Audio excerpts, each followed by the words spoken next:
Halo Bretensis, balik lagi di channel Mojo BB. Apa kabar kalian semua? Semoga gaspol terus rezekinya. Sekarang akan membahas motor yang jadi pioner bangkitan motor retro modern di Indonesia. Yap, ini dia Kawasaki W175 series edisi 2026. Meskipun tahun berganti, motor ini tetap setia dengan identitas klasiknya. Banyak yang nanya, tahun 2026 ini W175 berubah apa saja? Masih worth it nggak sih buat dibeli? Nah, di video kali ini kita bakal bedah tuntas mulai dari desain, jeroan mesin, sampai harganya. Yuk, langsung aja kita bahas.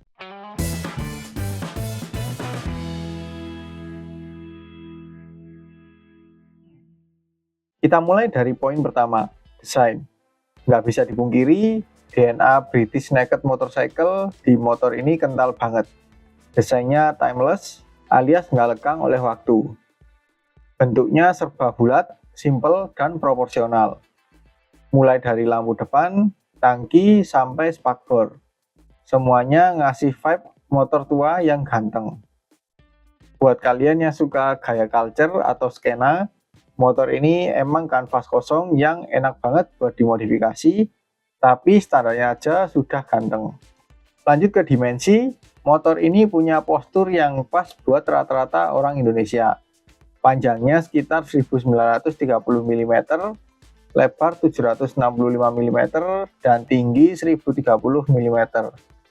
Wheelbase atau jarak sumbu rodanya 1275 mm.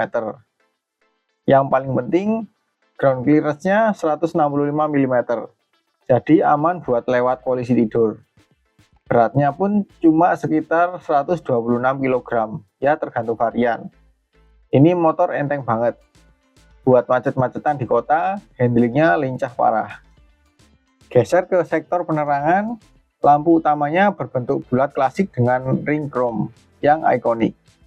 Dia masih setia pakai bohlam halogen biasa, cahayanya kuning hangat, nambah kesan klasiknya. Lampu belakang dan sein desainnya juga kotak atau bulat simple, mempertahankan nuansa tahun 80-annya.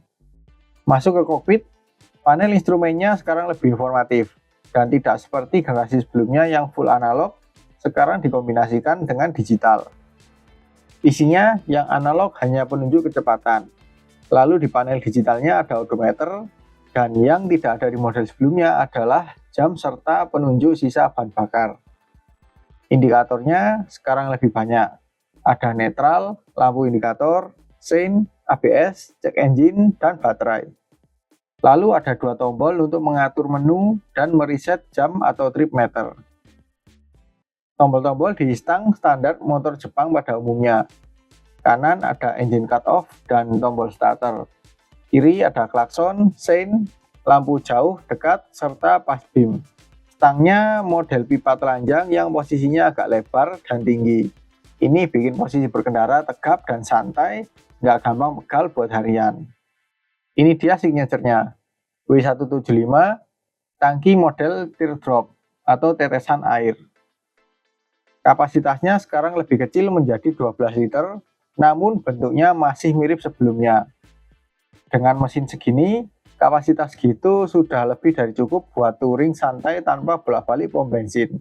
Finishing cat dan stripping grafis 2026-nya juga makin rapi dan elegan.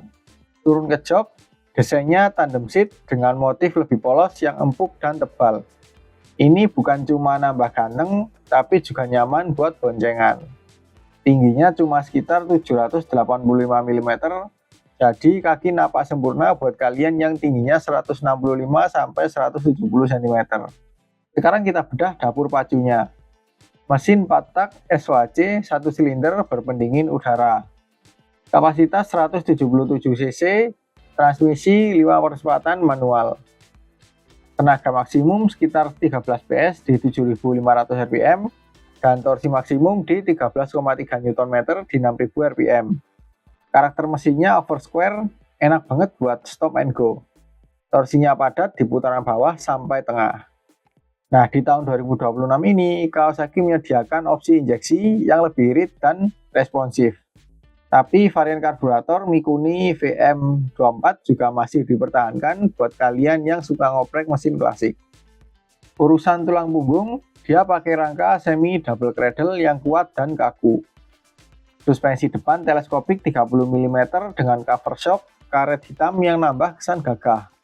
Suspensi belakang dual shock dengan spring preload yang bisa diatur kekerasannya. Velg pakai jari-jari ring 17 inch untuk versi L dan case wheel untuk yang street. Ban depannya ukuran 80/100, belakang 100/90. Kembangan bannya juga model klasik. Untuk urusan pengereman, depan cakram 270 mm diapit dengan kaliper 2 piston. Belakang masih tromol atau drum brake. Ya, namanya juga motor klasik. Tromol belakang itu fitur nostalgia. Namun sudah dilengkapi fitur ABS di depan yang membuat berkendara lebih safety. Di tahun 2026, W175 series hadir dengan beberapa varian utama. Yang pertama W175L dengan pilihan warna putih dan abu-abu. Dan varian kedua W175 Street dengan satu pilihan warna yaitu hitam. Perbedaan keduanya ada pada velg. Yang L pakai jari-jari sedangkan Street pakai case wheel. Nah, urusan mahar, harga Kawasaki W175 series 2026 ini masih cukup kompetitif di kelas retro 150-200 cc. Menurut website resmi Kawasaki Motor Indonesia, tipe L di harga Rp38.500.000 dan Street di Rp38.900.000 on the road Jakarta. Jadi kesimpulannya, Kawasaki W175 2026 ini motor buat siapa? Buat kalian yang nyari motor dengan tampilan klasik otentik, low maintenance, gampang dimodif, dan fun to ride buat harian. Ini jawabannya. Jangan harapin fitur canggih kayak traction control atau panel digital warna-warni. Karena jiwa motor ini adalah kesederhanaan. Gimana menurut kalian? Tulis pendapat kalian di kolom komentar ya. Jangan lupa like kalau suka dengan video ini, share ke tongkrongan kalian, dan subscribe biar nggak ketinggalan update motor baru lainnya. Saya Mojo Vivi, pamit undur diri, ride safe, and see you on the road.